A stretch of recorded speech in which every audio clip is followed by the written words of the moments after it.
starting in 5 seconds. Mr. Deputy Chairman, sir, before I deal with all the issues themselves and the statement made by the Home Minister, I would like to express my deep admiration for the person who has unearthed all these facts which are subject matter of the discussion today. I am referring to one lecturer who is a research scholar in the Gokhale Institute of Politics and Economics at Pune and who, in fact, does not belong to this discipline.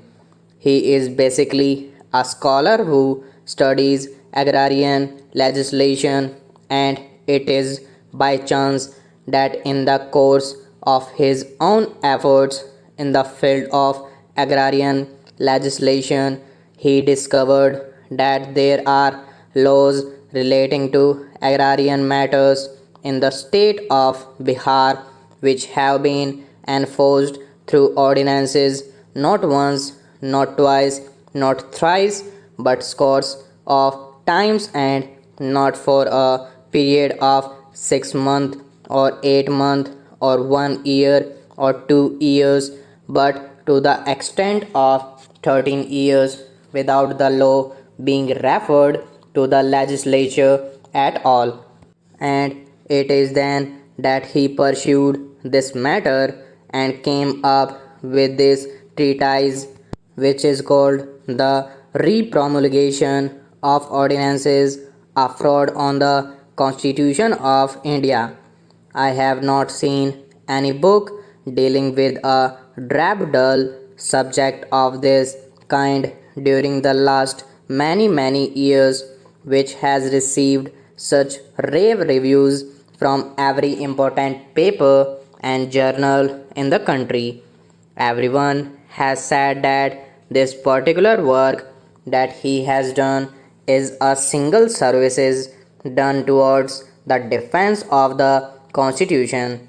The case of constitutional integrity has been admirably served by this gentleman by unearthing and revealing all these facts. Before I would deal with the facts and come to the point, I would like to say that listening to the minister, I felt extremely disappointed. The first half page of his statement add up to nothing else but a summary of the constitutional position and the provisions with which we are quite familiar. Everyone knows them. The substantial part of his statement comes in para 3, in which the government of India has virtually justified and agreed in whatever has been done. This is not a matter in which parties are involved. This should not be made a matter of partisan or political recrimination or fault finding. None of the parties here can exclude itself with regard to what has been happening. I came to know about this only recently. If I had known about these matters when I was in government, all that I can today is that I would certainly have exerted to rectify the situation from within the government to the extent it was possible for me do so. My discovery has come at a subsequent stage. Perhaps many in today's government of India also might have discovered it subsequently. Therefore, I did not intend to accuse the government of India or the Home Minister of perpetrating a fraud on the Constitution. I only wished to point out to him that in the state of Bihar a fraud was being perpetrated over a period of years, and now that you have come to know of it is the duty of this house to stop it. This is my humble submission now. As Council of State, we are concerned with what goes on in the states, whether the constitution is being properly worked or not. It is from that point of view I have to raise this matter. Para 3 of the minister's statement says that the constitution does not lay down any limit on the number of times substantially the same ordinance can be promulgated by the governor. That is indeed the specious argument that those who are doing this day in and day out in Bihar would advance.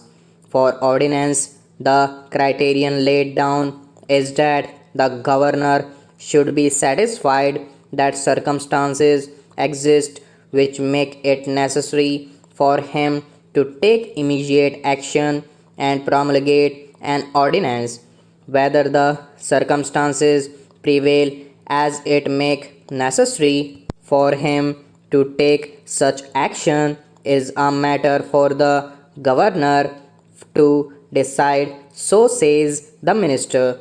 This means that virtually we have told them that what you are doing is within the ambit of law. You do what you want, we are not going to infer. Then comes the fourth para about the matter where the government of India has the authority to intervene. In this, he concludes with a very pious statement that when substantially the same ordinance is sent repeatedly by the government of the state for instructions of the president, the state government is advised to take action to convert it into an act at the earliest. Now, let us understand what is the nature of the fraud. So far as this treatise is concerned, it has dealt with every aspect of it. Even the modus operandi has it is done that has been laid bare. Every aspect has been thoroughly discussed, and it is not possible for me to go into all that. Stop.